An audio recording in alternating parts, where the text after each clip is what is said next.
Welcome back. It's the Lions247 Podcast. I am Tyler Donohue. A couple of my Lions247 colleagues going to be joining us in just a moment. Tyler Calvaruso to break down all that is happening right now in Penn State recruiting as we recap a tremendously busy June in Happy Valley. And then just a little bit later, Daniel Gallen will join us. We'll talk about some takeaways from our experience covering the 7-on-7 tournament at Penn State last Friday. The Big Man Challenge took place as well here on campus. And then Daniel's launched a bit of a series. We'll be covering it here on the podcast, doing a position-by-position review of Penn State's top opposing players on their 2022 schedule. We're going to start with quarterbacks a little bit later, go through the top 5 quarterbacks that the Nittany Lions defense will have to deal with here in 2022. We'll rank those passers with Daniel in just a bit.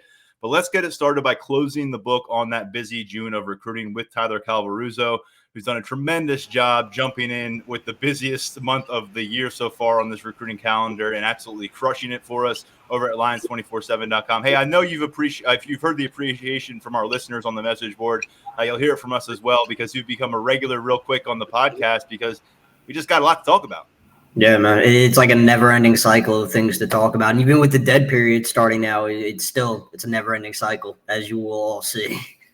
Yeah, we're going to talk about the forward focus a little bit, but we have to kind of put it in reverse for a moment because Penn State picked up a commitment from a non-official visitor this past weekend. We've got the official visitors to look at because it was a pretty strong group on campus for the last of those weekends. But Dakari Nelson commits to Penn State, announcing that on Saturday afternoon, becoming the 15th member of Penn State's 2023 recruiting class. He was the second blue chip prospect out of the state of Alabama to commit to the Nittany Lions in the span of just a few days last week. Nittany Lions number 4 right now in national recruiting rankings. They're doing it from different regions of America. And it's funny, I thought about when you hopped on, I think your first day with us at Lions247 was the last day of May. And here we are in the last week of June. You told me back then, hey, I know I'm new around here, but Dakari Nelson's the guy that I'm hearing a lot of good stuff about when it comes to the Nittany Lions. Now we're talking about him committed. How did it get here? I mean, it was really just a matter of Penn State had the lead here for a while. I mean, we're talking about a kid who pretty much paid his own way to come watch Penn State play Rutgers in the middle of November. I think that speaks volumes about the way Nelson held the program in such a high regard from the start, and that just carried over into the winter, the spring, and the summer. The official visit, I mean, it went well, but it was already trending towards Penn State before that visit. So I feel like the official kind of just locked it up for Nelson. He knew where he really wanted to be. There was originally a thought that he might drag it out a little bit until like August, September, take some more visits, possibly even take some visits during the fall. But goes without saying, it seems like he's pretty locked in now with Penn State. And the staff's pretty happy with this get. This is a guy they could see doing a lot of different things in the Manny Diaz defense. Other thing to note here, it wasn't the first time trip in June for the family. The family had got the experience early in the process earlier, so we're kind of reconfirming a lot of things. The established relationship was able to build up, and it's we talk so much about the position coaches, and we spent a lot of time, deservedly so, mentioning what Anthony Poindexter has done with the safeties room on the field, on the recruiting trail. It's a former All-American that a lot of us thought was going to be heading to become the head coach at Virginia this past winter. Instead, here he is recruiting on behalf of the Nittany Lions and doing a damn good job of it. But Alan Zamitis heavily involved here, a former Nittany Lions safety, a very successful one who went off to the NFL, has been a great addition for this recruiting staff. And we see him just out there on the field on Friday, driving his golf cart around and just being so engaged with these players and prospects. And Kenny Sanders, of course, working the room, working the field. This guy is everywhere. Really an underrated move a couple of years ago, bringing him back on board after he spent some time away from the program. So it's been a colossal effort. As you'd imagine, these Junes involve a lot of support staff, the position coaches. I know that they were excited to get some vacation time here coming out of the official visit weekend. But to kind of put to get the Dakari Nelson recruitment done this quickly before you get to July, pretty quickly removed from that official visit, I think says a lot about the comfort level that was in place. And with Nelson, I think the question becomes at 6'3", 200+ pounds, are we still talking about a safety come 2023, 2024, or are we discussing that next level kind of defender that we know Penn State loves to play up at the second level? Jonathan Sutherland's the prime example right now, but there's other players like a Tyrese Mill in the 2022 class that we've discussed maybe fitting that bill. And it's hard to veer away from that train of thought when you look at the body of work and kind of the body that Dakari Nelson will bring to Penn State. Yeah, Dakari, man, he's already such a big kid, and he's still growing into his body. We're talking about a kid who could add probably another 20, maybe even 30 pounds and carry that weight well enough to play I think he could fit in that Sam role in Penn State's defense. That's where I see him profiling. Just because given his size already being what it is, like how much longer can a kid like that really stick at safety as he continues to grow? And as he gets in that college strength and conditioning program, it's inevitable the pounds that he's going to put on, the good weight he's going to put on. So he's a guy I see sliding into the Sam role when it's all said and done. Maybe he'll start out at safety. We'll see how it goes. But I think he's destined to play the majority of his snaps down near the line of scrimmage when it's all said and done.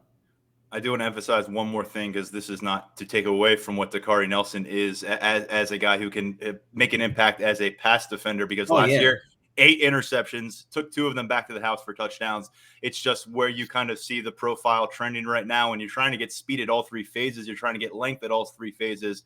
Really strong fit here, and it feels like you're bringing in a very versatile piece of this defensive recruiting class after you're able to do that down in Alabama last week with Tomarian Parker coming on. That's going to affect your defensive front. Look, people are always saying, great, commitment on board. Who's next? You provided some hope on Monday in the form of a couple of crystal balls. We talked about a crystal ball you put in on the last episode with Tamir Robinson out of the western portion of Pennsylvania. We're going to look beyond the state this time, and we'll begin with Tony Rojas, who approached last weekend with some, I guess, unclarity regarding where he stood in his visit schedule. Yeah, so I've been leaning towards tossing in a crystal ball for Ross for a while now. I want to see how things ultimately played out this weekend, just because you never know with recruiting. So Rojas wound up not making the trip to Georgia for his official visit, as we were anticipating. So once I caught wind of that, I figured it was crystal ball time. I mean, the writing is pretty much on the wall when you really think about it. He's closing in on an early July decision, so you're going to have a decision coming from him soon, and I'm pretty confident it's going to be Penn State. Just everything pointing in the Nittany Lions direction right now, coming off a very strong official visit in which Penn State's coaching staff continued to sell to the family how good of a fit it is for him. By the way, it's really, I don't know if remarkable is the word, but perhaps it kind of speaks to the kind of prospect Penn State is pursuing here in the month of June in 2022. Routinely butting heads with the reigning national champs, it seems, on the recruiting trail.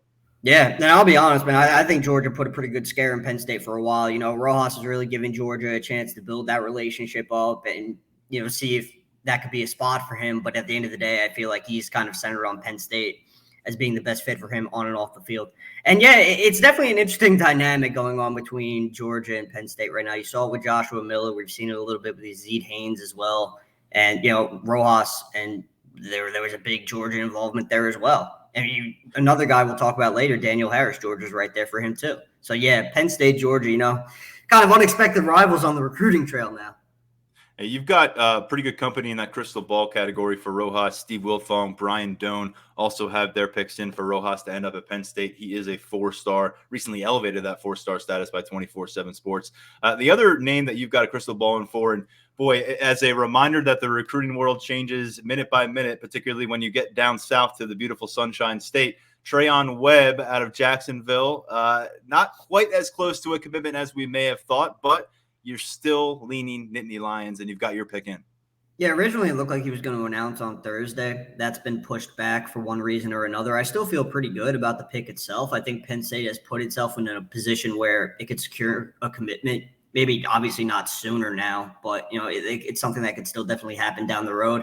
I think there's some that still like to see Webb wind up at Florida. You know, you got to keep in mind he's a legacy, so there's a lot of ties to that program. There's a long-standing relationships. So, like I said in my crystal ball post, no matter what's going on with Penn State and Webb, no matter how in the right direction that Penn State might be trending, you cannot discount Florida. And I just feel like that's part of the reason why this announcement was pushed back. I think remember, we talked about it last week. This is a kid who's been committed twice already.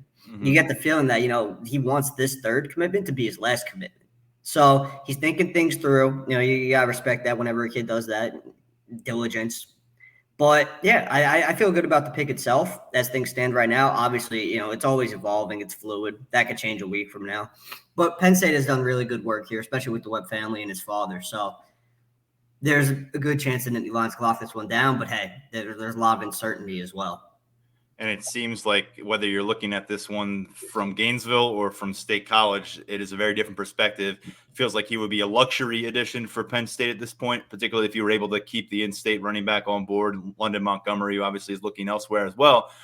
versus Florida, where it feels like where things are coming apart. This seems very quickly for a new regime down there on the recruiting trail, and people are running to the rooftops and alerting everyone that the Gators need help. To clamp him down is more of a cultural, stop the bleeding kind of deal. And so we'll see where it goes as you've shared with us and as he has shared with us, Trayon Webb, not announcing here on Thursday. So we'll see when that decision does come. You've got your pick in for Penn State to ultimately pick him up. A couple of Florida running backs on the current roster, Keziah Holmes and Kevon Lee. Of course, elsewhere on the Florida recruiting front, Conrad Hussey, King Mack, a couple of the premier safeties in that state. Hussey committed to Penn State since this spring. Mack seemingly down to just a couple options. Miami getting involved as well. But really, Penn State at the forefront of that recruitment. Can they bring these guys on board? Will they lose them both? That's been a question.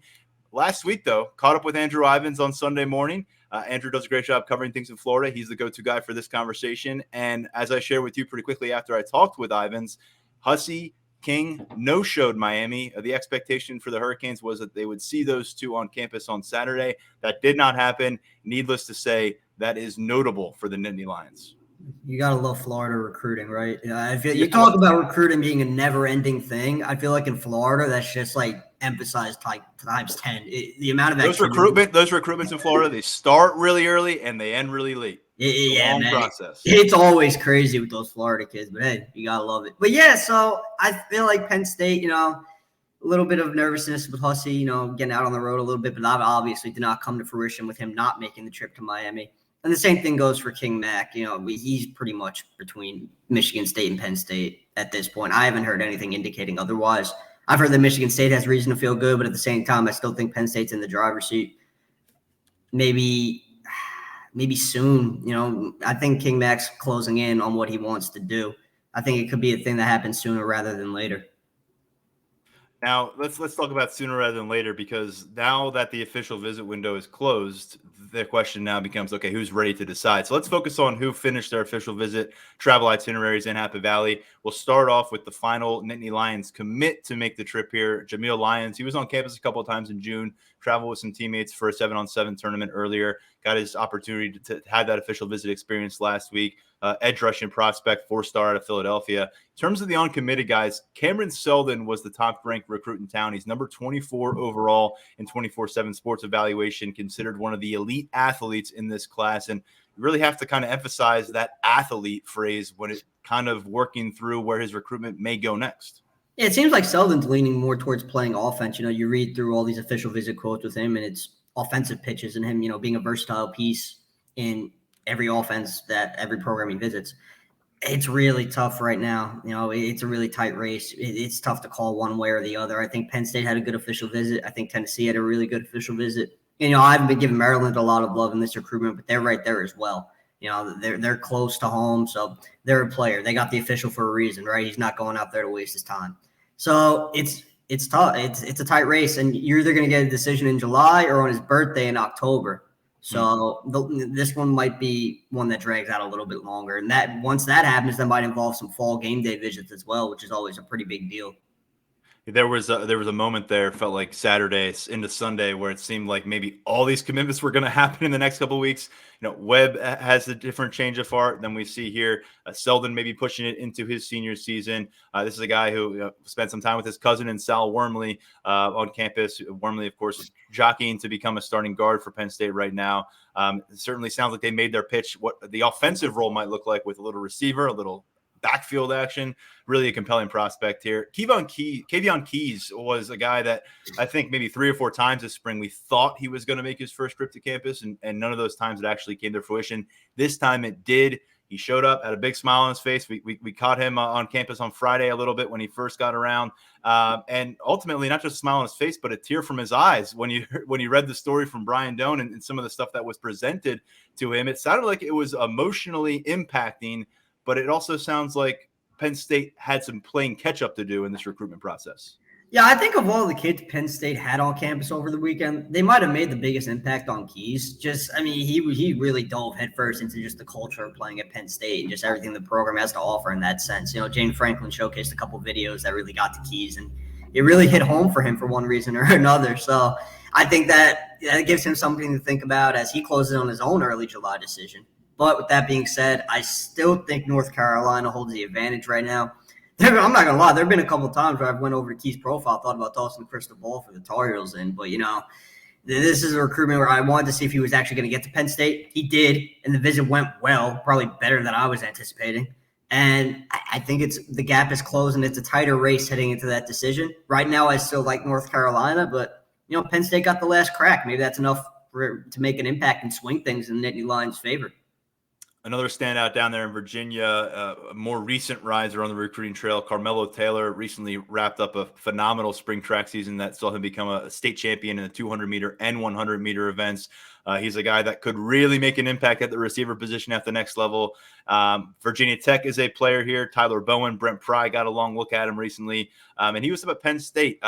Bit of a diminutive figure when you look at his size. The speed. Big personality from everything we gathered from his time on campus. And I wasn't the only person this weekend, whispering a little bit of KJ Hamler vibe from what you hear and what you see from the young receiver. Yeah, I think that's honestly a pretty good comparison. We have speed. How many times have we spent talking about Carmelo Taylor's speed? I mean, the guy's ridiculously fast. And, you get that kind of speed in an offense, good things could happen. But, yeah, Penn State's a player, Tech's a player. I think both schools, they're still kind of in the process of feeling each other out, getting to know each other. Brian Doan did a great job dropping some intel on Taylor's visit on the Lions247 board, so I'd recommend checking that out for a little bit more detail. And, yeah, this is a recruitment that I project kind of plays out into the fall a little bit. Like I said, there's still some learning going on between all the parties involved. Taylor would be a nice addition, but we'll see where it goes. I think there's some fluidity to that as well. Yeah, it went sub 10.6 at one point in the 100 this spring and went sub 11 on 6 different occasions. So time and time again, showing off that speed. And we've seen some offers follow. Football highlights are impressive, but it's amazing what that spring track season did for him. One other name to get to here, TJ Metcalf. Speaking of Alabama prospects, here's another one who was on campus. I should also pair in Daniel Harris, who came up to campus, a Florida defensive back. Long-limbed cornerback, a rangy player who's been pretty coveted at that spot and now appears to be trending toward Georgia. We can probably skip by Harris, who you called a long shot, and Penn State really having to swing that pendulum. Looks like the reigning national champs are in a good spot there based on crystal ball movement. How about Metcalf, and then how about the new Alabama offer, Ricky Gibson, that surfaced over the weekend? Yeah, so Metcalf was a name we confirmed late in the week. It was nice to get him on campus. I still think Arkansas has a nice little lead there for Metcalf. I think it's going to be tough to overcome the Razorbacks in this situation. I think that goes for any school involved in Metcalf's recruitment right now. But, yeah, I mean, it's always a positive when you get a kid on campus, especially when you're a program like Penn State where getting a guy up to Happy Valley is just so impactful because you get eyes on what Beaver Stadium's like and you get eyes on what the town is like. There's only so much of that you could do virtually, So, yeah, Metcalf, still like Arkansas for him. And the other new offer, that's an intriguing one because – right after that offer rolled in, you started to see some activity on Twitter. You started to see Ricky Gibson and TJ Parker exchanging tweets. Once Dakari Nelson committed, there were more tweets. So I think that's an offer that's pretty interesting to monitor moving forward. I've yet to get the chance to catch up with Gibson, mainly because he was on his official visit to Arkansas this weekend. I didn't want to bother him. I don't like talking to kids while they're on their official visit. I've talked about that on the board. Doesn't feel like it's my place. So I'm going to be looking forward to catching up with him soon. And if his recruitment plays out into the fall, I think that's a guy Penn State could definitely get on campus because he seems to have a moderate level of interest early on. I think that could only grow from this point on, considering the relationships he has with the old Alabama commits. Yeah, really something happening down there for Penn State and Alabama. And obviously Harrison Wallace is a guy we're going to be watching closely at the wide receiver position out of Alabama now in year 2 with the Nittany Lions. So looking ahead, what are we kind of examining, anticipating here in the next week and a half or so? I don't think I mentioned this at the top of the show like I mentioned, like I wanted to, but I am off to Colorado for a long weekend, and then I'm back after the 4th of July. The 4th of July has become kind of a D-Day on the recruiting calendar for commitments. What do you think maybe as we sort through the rest of this week and maybe into that first week of July? I know you and I are going to play catch up midweek next week when I'm back from Colorado, but kind of between now and then, what should folks be watching for as the official visit period ends and the deliberation/commitment period really gets going? So I don't think there's necessarily anything imminent coming down the pipeline from last weekend's official visitors, but Kavion Keys is on the 4th, so he's a possibility. Tony Rojas on the 5th. definitely keep a close eye on that one. I think there's going to be some celebrating going on July 5th. Tamir Robinson a little bit shortly after that. So, yeah, there's a lot of potential activity going on in Penn State favor early in July. And, like I said, just because the dead period's on doesn't mean recruiting stops, man. It keeps going, especially with these commitments coming in right after the June official visit slate. So, yeah, Penn State, it could be a month where they kind of load up that 2023 class, similar to what happened last cycle. And if that happens, we're talking about a pretty potentially special group, I think. I mean, just look at some of these names: Rojas, Robinson, Selden potentially either in July or October. There's just such a potential for this to develop into a big-time class. Webb, you have to throw into that mix as well, obviously. Wanda Montgomery. So, yeah, and even Derek LeBlanc, who recently named Penn State in his top 3, along with Oklahoma and Florida. So, yeah, there's a lot of potential for this class to be special, and we can start to see some of that come together in early July, mid-July. I'm not sure if you mentioned the name Jason Moore there. I know you mentioned a few, but he's coming out of a really busy June, and it was busy for him, but it wasn't busy talking to media, talking to reporters. Not a lot of intel coming out of that recruitment. Notre Dame, a major player. Ohio State was where he was at. He got to Michigan, started off the month in Happy Valley, and Brian Doan with just a little bit of nuggets coming out of that Ohio State visit. Not a ton, but something that did pop out to me at least, and I think some of those who've already read it. It sounds like an early July, at least by mid-July decision here, something that's going to be taking place. And we saw it last year for Penn State. You've already seen it in June. But if you can get as much of a legit elite level kind of class put together and pieced together by the time your coaching staff's out there with your guys in August getting ready for week 1, that is a huge, huge advantage. It seems like Penn State may be primed to put themselves in a similar position to where they were last year on the recruiting cycle. Hey, man, the recruiting cycle, it's called a cycle for a reason. 2025 quarterback, you've got a story up on him. Colin Hurley, I encourage everyone to check that out because 2023 is in focus right now, but Penn State busy. New offer going out to a young Florida quarterback. Very impressive with his answers. Really impressive. To Tyler. Yeah, so that article is up, and I know you'll probably have another article up by the time people even hear this. So we appreciate your hard work through June. I hope you get a little bit of rest in the upcoming weekend, and then doesn't sound like you're going to have much time coming out of July 4th to chill. Nope. Nope. All right, we'll talk to you real soon, man. Thanks, man. All right. So good stuff from Tyler, as always. And so Daniel and I were on the field on Friday. Unfortunately, Tyler was dealing with a pretty severe sore throat situation. He did not make the drive in for camp. We appreciate him for not coming and getting us all sick. But Daniel was there, and we spent a lot of Friday side by side as Penn State hosted its 7-on-7 tournament and its Big Man Challenge. It was the final prospect events of June, and there were several of them in June. We were there for all of them, Lions247 coverage. And another camp coming up in late July, but let's focus on what we just saw here in Happy Valley. Daniel, what's going on? Nothing much, Tyler. Just a beautiful Tuesday in Happy Valley, and I'm getting excited for 4th of July. All that recruiting talk from you and Tyler. There was a lot of recruiting talk, and we're not going to shift away from it just yet, although we're excited to get into your series where we're going to look at the top individual opponents Penn State's going to face in this upcoming season. But you and I got a chance to see, some potential future Nittany Lions prospects and players on the field on Friday.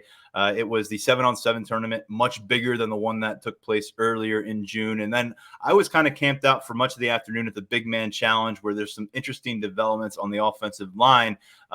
You did a really nice job kind of summarizing this tournament and what you saw. So I'm going to let you kind of take the mic to start this process from Friday, which we were there for 6, 7 hours, 8 hours. I don't know. It was a long day out in the sun, but this was our last chance to get eyes on prospects on campus for a full month span. And I think we did a nice job maximizing that chance. We definitely did. It was a bit of a hot day on the intramural fields, but I think we saw a lot of really good action out there. I think the place that we have to start, and that I kind of started in my recap on the board, is with good counsel. The DMV area power out of Olney, just north of Washington, D.C. Obviously, if you've been following recruiting for a while, you're familiar with good counsel and some of the players that have come out of there. They had a number of really, really impressive players. I think overall, in terms of just the eye test and what he was accomplishing, wide receiver Elijah Moore, the 3-star, who has 5 offers, one from each of the Power 5 conferences, which is a nice little anomaly that you noted in there. I think that he 6'4", 190, looks the part. He was catching jump balls. He was making plays with the ball in his hands.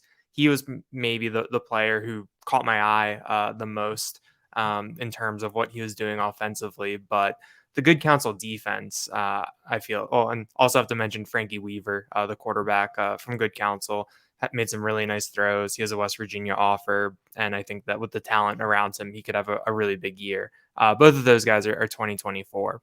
But looking at the good counsel defense, I think is where you saw kind of that's where the most talent was. Aaron Childs, class of 2024 linebacker, a 4-star. I think he's a name that a lot of people are going to become familiar with. Kind of a thick athlete, guy who could move around pretty well. I liked what he was doing. And sometimes it's tough for linebackers in 7-on-7. You can't play downhill. You're kind of always going backward, but you get to see some of the athleticism. And then in the secondary, Fahim Delane, a class of 2025 cornerback, who I think someone on the board mentioned that with his measurements, like 6'2", listed at 182, there's a chance he's one of those guys you could kind of see coming down the defense a little bit as he grows. He has Alabama. He's got the list of offers. He has Alabama, and he also has a truck stick, which we saw in play in a 7-on-7 tournament, which some of the opposing parents didn't love, but you saw a little bit of physicality from the young fella. Oh yeah, and I think he knew he laid a pretty good lick on a steel high player, and watching him walk back to the huddle, I think that he kind of knew that he wasn't supposed to do that. But he was really physically impressive, and that's class of 2025, so that's a long way away. But I think that's going to be someone that we're going to hear from on the national stage. And then Dylan Gooden, I think, is kind of the more imminent kind of the biggest questions in terms of what's he going to play at the next level? What is his skill set? How does he kind of fit in? Really long, really skinny, was playing linebacker. And I think that length kind of served him well because he was getting tested a lot downfield, a lot of wheel routes, a lot of stuff towards the sideline, and quarterbacks couldn't throw over him. The receiver might look open, but Dylan Gooden could just put up his hands and the ball wasn't making it over him. So I think that for me, it kind of starts with those guys from good counsel. They made a good run through the tournament. They lost to Stonebridge in the finals. That's a school from Northern Virginia that's won 2 straight state titles. Always a really solid program. Jonathan Allen from Alabama and the Washington Commanders went there. So it's kind of a very quality program. So I think good counsel is kind of where you start. Penn State has had a little bit. Landon Tangwell is a good counsel alum, so they've had some success there. But I think that those are guys moving forward that you're really going to want to keep an eye on coming out of this weekend. I think Tyseer Denmark was the best wide receiver prospect I saw perform at Penn State this year, and he's got the list too. He's a 2024 out of Philadelphia, but probably the next man up based on what we saw Friday afternoon was Elijah Moore because it was consistent and it was throughout the day. I mean, he does benefit from having a lot of skill around him. He's not a one-man show like some of these receivers who come to a 7-on-7 tournament and they basically get bracketed every single play. He got some extra attention. I think you pointed out Imhotep has a FBS level receiver, Wosley, whose first name, Kenneth Wosley, who was kind of following him around the field. And that was a nice matchup in the semifinals between him and Imhotep. I think that kind of showed the respect that more carries. Doesn't have that Penn State offer yet, but with that size, 6'4", you see a guy who's a rising junior as a 6'4" wide receiver. And sometimes that's really a tantalizing thing. And then you watch him perform and you're like, the coordination isn't there. He needs a lot of polish. He looks like he's still trying to figure out how to play at this size. Didn't get that indication. There was a lot of smoothness. There was some suddenness. So to kind of combine that with that physical package, he's a guy I think, certainly Penn State and everybody in the Mid-Atlantic and Northeast needs to be keeping tabs on as he develops. And, looking over for me at the offensive line was a real treat because it was a chance in a setting like this to kind of see very clearly who a coach is prioritizing. Coaches are going to pull guys aside. And in this case, it was very obviously Jake Guarnera. He was with Alex Birchmeyer and Anthony Donka. Both of them have been committed to the Nittany Lions for some time. This is a 2024 prospect out of the Jacksonville, Florida area. His dad played at Rutgers. He still has grandparents who live in New Jersey. This was his first trip to Penn State. He also got over to camp at Rutgers this past weekend. But I can tell you, Penn State was his first offer. Now he's got Florida State, NC State, and that continues to grow. That sticks with him, though. That first offer came in April. He now got to kind of follow it up with a visit. He was on campus from Wednesday to Friday. Got to meet James Franklin Wednesday. I saw Franklin kind of make a beeline to him when he pulled his car up at one point and shake his hand during some offensive line work. But the big story here was it was Trautwein, Guarnera, Birchmeier, and Donka, just the four of them for a solid 30, 40 minutes inside Haluba Hall, inside those practice facilities, and just them focusing in on the very basic fundamentals of blocking and of hand movement and of just a pro pass set.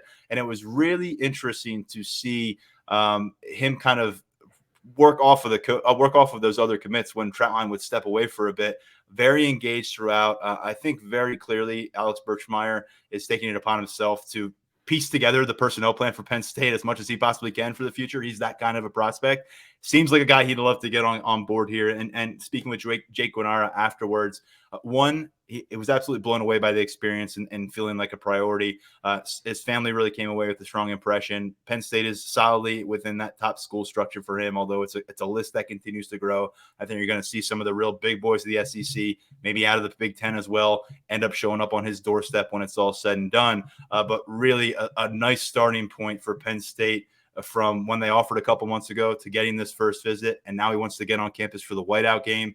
I think they're in a really kind of stealthy, strong spot here with the player that a year from now could be considered one of the premier interior offensive line prospects in the state of Florida. He's going to play left tackle this season for his high school squad, but Penn State focused in on the interior for him.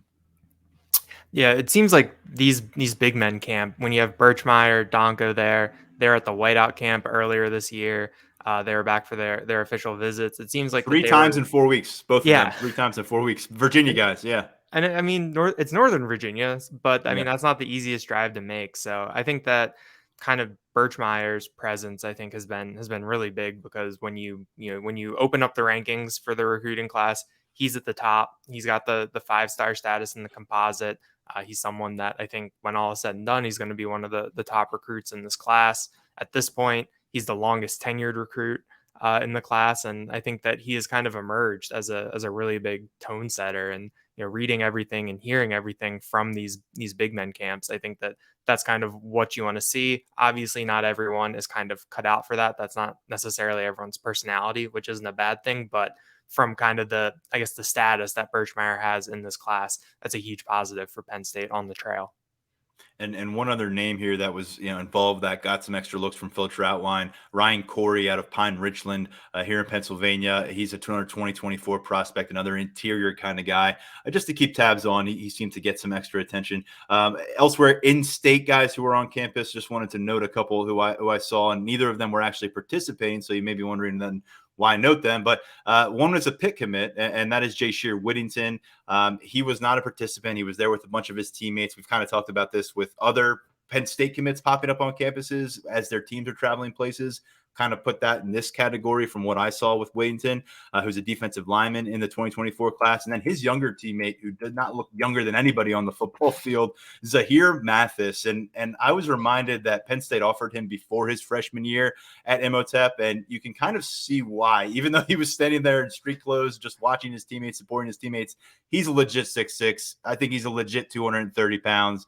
And he's only going to be a sophomore. Since Penn State offered last summer, he's got Florida, Georgia, Michigan State, Nebraska, Texas A&M. That list will continue to grow day by day. But I just wanted to make note that I don't care what he was doing. I don't care how involved he was. I don't care what he was focused on.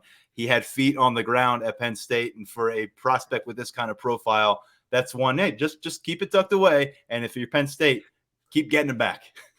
Yeah, I think I saw your update that Mathis was there, and then at the end of the tournament, when Imhotep was getting together after their run ended, I saw him walking across the field, and it was like, oh, that's the young guy. That's the which former player is that? Yeah, yeah, it's very impressive, very physically impressive, and that whole Imhotep group, I think is they're always impressive, but they had some eyes on them, and I think that there are some guys to really track out of that group as we go forward.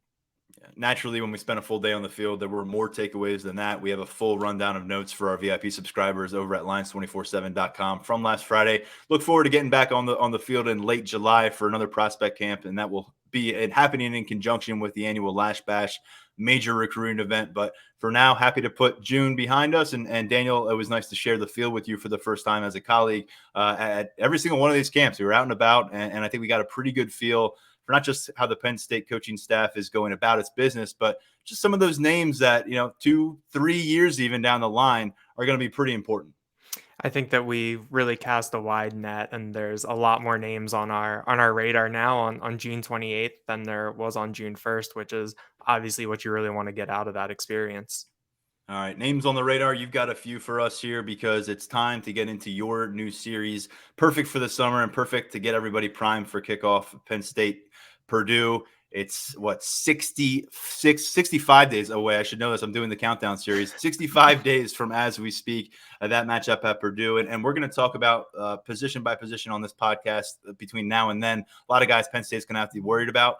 Naturally, quarterback is at the top of the conversation when it comes to football. And we'll start with number 5, work our way to 1, and then maybe go through who was left out. Number 5 is a familiar name for Penn State fans. He did a great job carving them up. I was there in person in the press box in Minneapolis, watching him put together the finest performance of his college career, I'd say, against Penn State. That's Tanner Morgan. Now, things have not sustained, and there's a reason he's not off in the NFL making millions of dollars right now, and he's a 6th-year senior like the quarterback we cover for Penn State. But he's at number 5 for a reason, and I know you had kind of debated about leaving him off altogether. There's a lot of thinking between number 5 and number 6, number 7, but I think Morgan got the benefit of the doubt and got that number 5 spot, and I think it's mostly due to a name that is very familiar to Penn State fans, and Kirk Ciarrocca.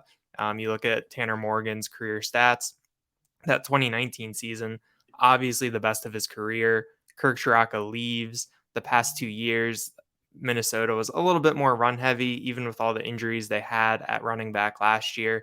But Tanner Morgan's stats were just way down. And I think that with Kirk Ciarrocca going back, with kind of that familiarity, with that relationship they have, Chris Autman-Bell is back for another year at wide receiver. I think that Minnesota will probably turn to the air a little bit more this year, and that'll give opposing defenses, especially Penn State, something else to worry about. Yeah, that's, again, the whiteout matchup. There's a lot of things in that one, a lot of layers to it, and that's a big one as Kirk Ciarrocca and Tanner Morgan come back to town. And by the way, Ciarrocca's not the only one back. He's should have Mohamed Ibrahim back at running back. And if you watched him early last season before he went down early, he looked like a formidable force and looked like he was going to have a massive season in the Big Ten. Moving forward to number 4, you've got Peyton Thorne here. He's a guy that Penn State dealt with in their last Big Ten matchup on the road in the snow.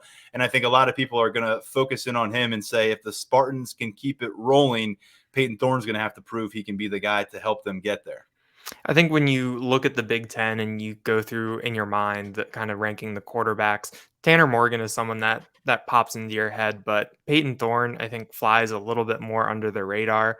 That was partly because of Kenneth Walker III last year. That was kind of what that Michigan State offense was known for. But Peyton Thorne turned in a really solid year, 60.4% completion percentage, good for a college quarterback. He has playmakers around him. He gets Jaden Reed, who's one of my favorite wide receivers in the Big Ten, back this year. They lose Jalen Naylor, but Trey Mosley is also back. So he'll have weapons. They brought in a couple more running backs to try to replace Walker, who can take some of the pressure off of him. But I liked what Thorne did, especially against Penn State in the snow. He got the ball out, let those guys make plays. Obviously, that pick 6 to Daquan Hardy was a really, really ugly play. But Peyton Thorne is someone that I think is kind of what you want out of your quarterback if you're in that Michigan State tier where you're on the conference discussion fringe of the college football playoff. He's someone that is, I think, brings you a level of stability and can get things done. Some of these quarterbacks are where they are because we think we have them figured out. One who is probably where he is because you just don't quite know game by game. You find him down in College Park, Tualia Tagovailoa. And this is one where we saw some of the bad pop up last year, including that game-sealing pick 6 interception return by Jair Brown. But boy, when he's on, and we saw that a couple of years ago in Beaver Stadium, he's a real problem. Talia Tagovailoa is probably the highest variance quarterback in the Big Ten. We saw what Maryland was doing through the first 4 games of last season. Tagovailoa was lights out. Dante Demas, Rakim Jarrett, guys you can also read about on Lions247.com. We're really kind of pacing that offense early, But then Friday night, Iowa comes to town. Tagovailoa throws 5 interceptions. Demas gets hurt. The bottom just really falls out in pretty spectacular fashion. And Maryland, obviously, they win the bowl game. They get their feet under them here, a little bit down the stretch, but kind of wasn't the same after that game. But Tagovailoa is someone that, like we saw at Beaver Stadium 2 years ago, can light it up. He has playmakers around him. Maryland lost a lot of wide receivers in the transfer portal, but still have a very solid top 4.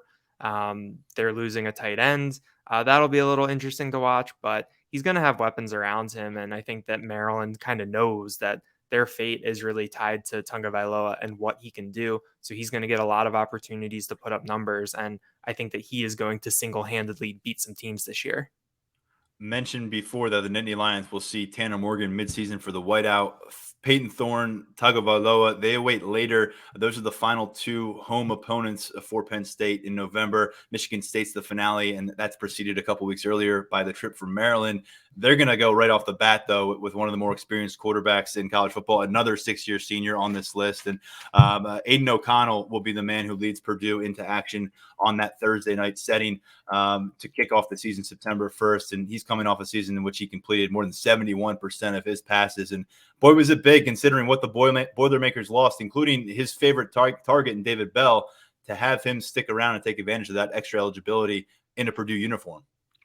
Purdue offense is going to be really interesting this year because you get O'Connell back, you lose David Bell, and then Milton Wright, someone who I was pretty excited about until I realized that when I was on vacation, he's reportedly academically ineligible. So that kind of changes. Why you can't go on vacation, Daniel? I thought we talked about this. I know. I just canceled all my plans in July. I'll be around. But O'Connell he's a very solid quarterback, and he fits in that offense. 3,700 yards, 28 touchdowns, 11 interceptions. Obviously Purdue is they're playing at a talent deficiency against some of the better teams on their schedule. But they're still in that kind of upper crust of the Big Ten West, potential division contender. And I think if Aiden O'Connell can kind of play at that same level, it wouldn't be the biggest upset if we saw Purdue in Indianapolis. Obviously, the wide receiver picture is still a little bit in flux. They're bringing in a couple transfers at wide receiver, 2 guys from Iowa, Tyrone Tracy and Charlie Jones, and then Elijah Cannon, I believe, from Auburn. So they're trying to make things work around O'Connell, and maybe that hasn't quite gelled in week 1 yet when Penn State is out in West Lafayette. But I think that at times this year, we're going to see Aiden O'Connell throw for 400 yards, at least once. There's going to be a lot of focus on those 2 veteran quarterbacks and O'Connell and Clifford in that matchup. But to me, really curious, there's a chance here for Penn State to go on the road and make a strong opening statement defensively if they can get it done on the field in August with Manny Diaz. And there's a lot of parts we've talked about, guys who weren't on the field for them last season, whether it was injury related or new additions from the transfer portal or freshmen. There's a lot of moving parts that we just don't know how effective they could be and kind of how splashy they could be from week 1. And this is a great matchup. It's a great test. And there's a lot that I think we'll have, at least cleared up on this defense and where they are at in their progression when we wake up on September 2nd. And if you're waking up with a smile as a Penn State fans, I think a big part of it is the effort they will have to put up against O'Connell. Number 1 on this list should come as a surprise to no one. CJ Stroud out of Ohio State was a Heisman Trophy contender last year. He will be the same, or is projected to be the same this year. Seems like Ohio State's quarterback's always in that conversation. He certainly has a supporting cast, as you will continue to make clear as you break down the top players of their position in the Big Ten on this schedule. But again, this is one of those that I'm sure you just wrote his name in and then figured out the rest. Yeah, definitely started at number 1 and then went back to number 5 and worked my way up. I mean, there's really no argument against having CJ Stroud up here. Obviously, you can talk about, well, he's going to lose he's lost Garrett Wilson. He's lost Chris Olave. You look at Marvin Harrison Jr. is kind of in that position to step up.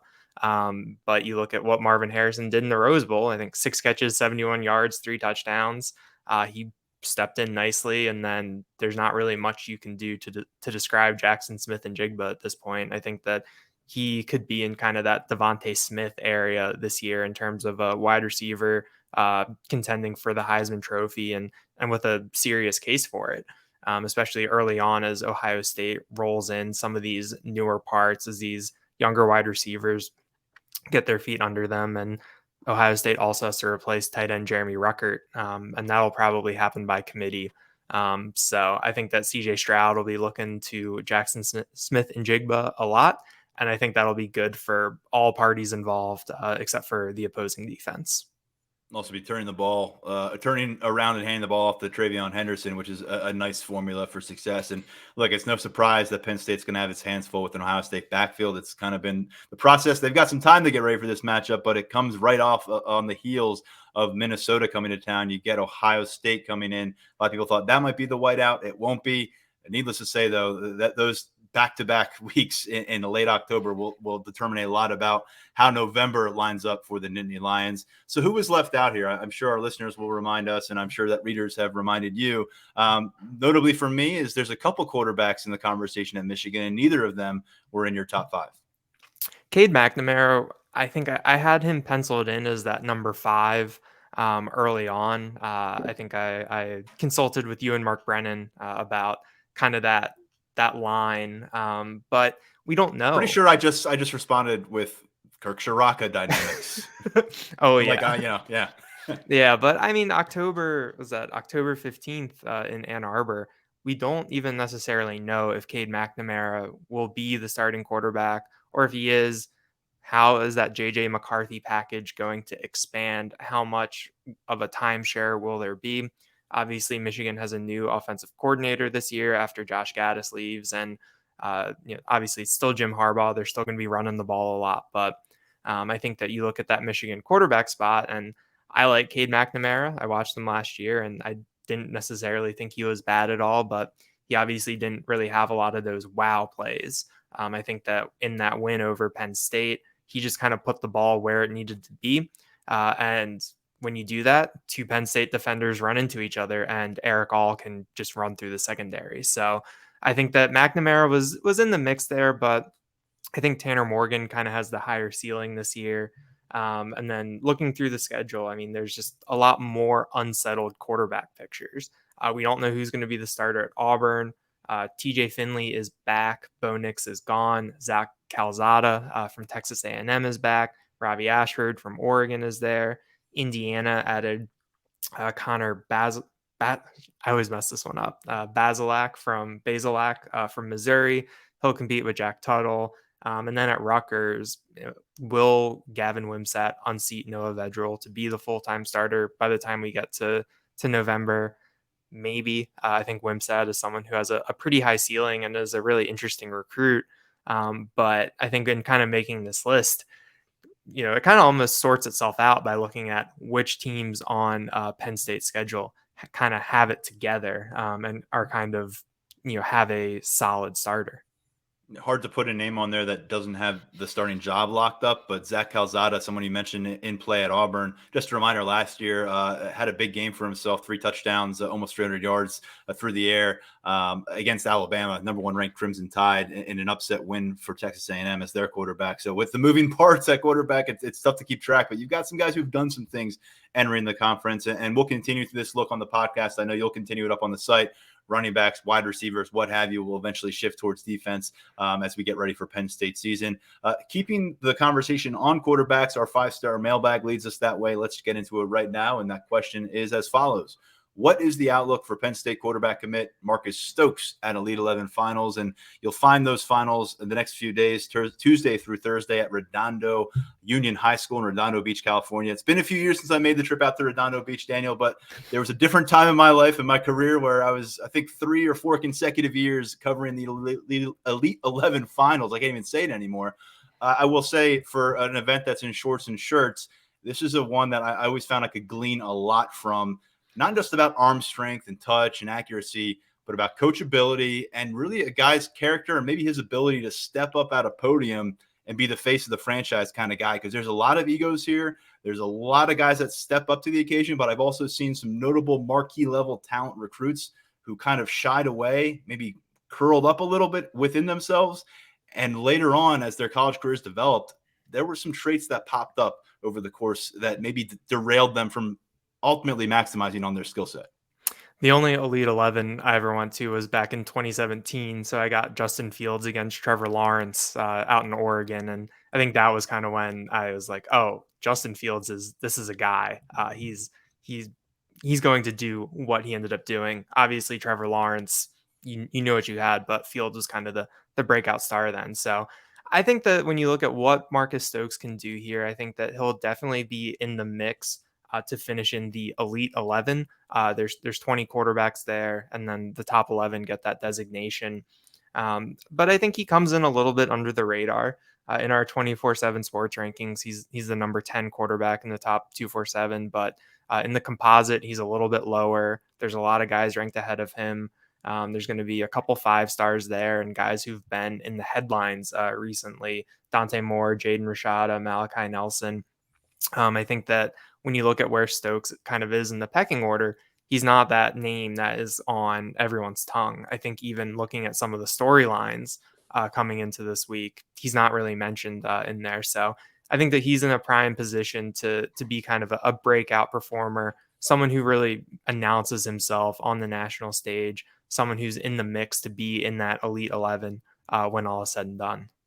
This is truly a setting where he could become a guy who does get on the tip of people's tongues. And that's how it works at the Elite 11. I was covered it a few years ago for the last time, well, more than a few years ago, because Sean Clifford was involved as a rising high school senior out of Cincinnati. And that was the year that Tua Tagovailoa, we just talked about his little brother, but he went out there and he just went from a guy who was like, okay, he's a high 4-star level guy. Like Alabama wants him out of Hawaii. There's something here. Then you spent a week with him and you saw players gravitate toward him, and you saw Trent Dilfer continuously sing his praises in this, behind the scenes in the quarterback room.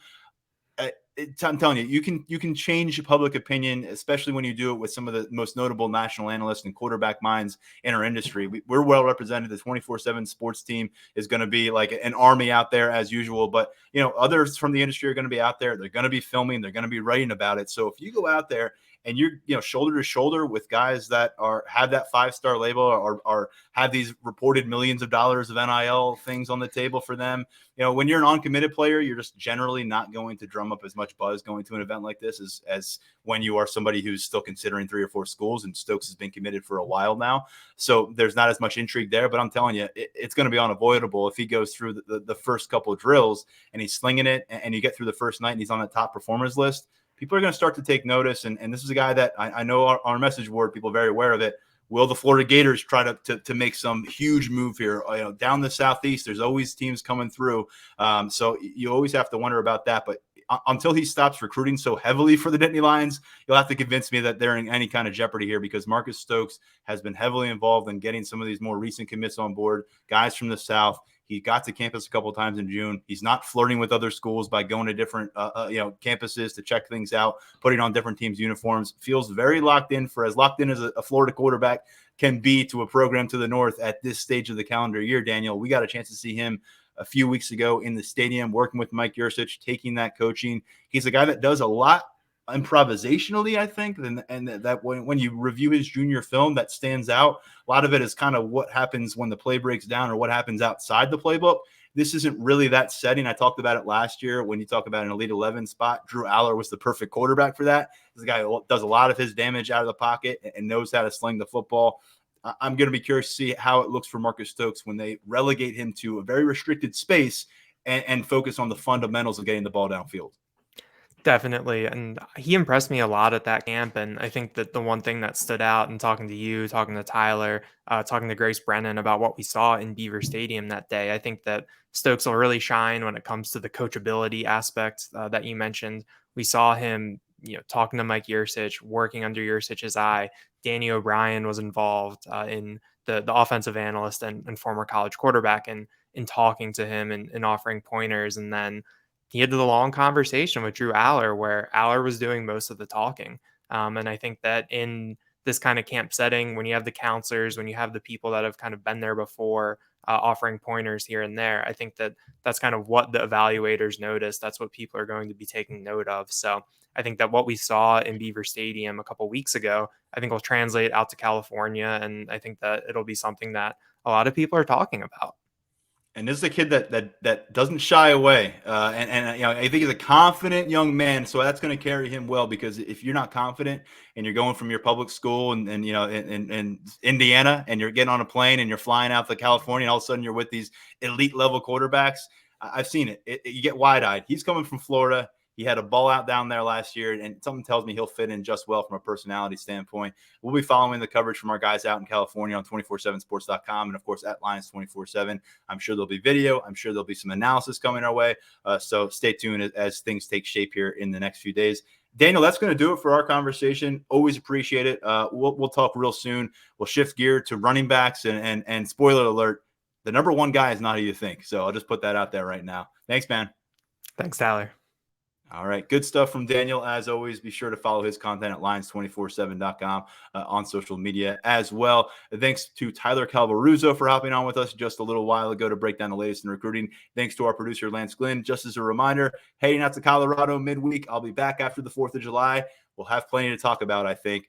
We'll be back next week with the next Lions247 podcast.